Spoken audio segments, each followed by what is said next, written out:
bore yma, ac mae'n bwysig fod y drafodaeth rhwng y cyngor a'r gymdeithas yn parhau. Mae'r arweinydd a finne yn barod iawn i drafod fel i ni wedi gwneud yn y gorffennol. Fel y clywsoch chi, wy'n cynrychioli ward cwarter bach.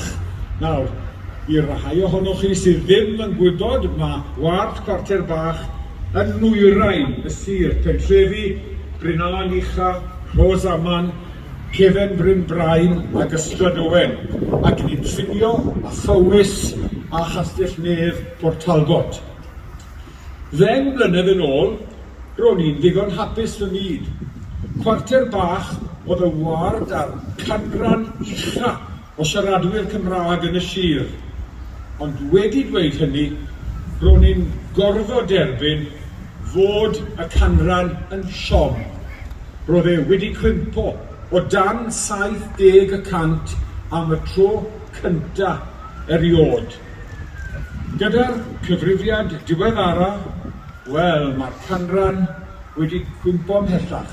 Mae e nawr o dan 30, o dan 60%, a'r lle ar fryd y rhestr wedi golli.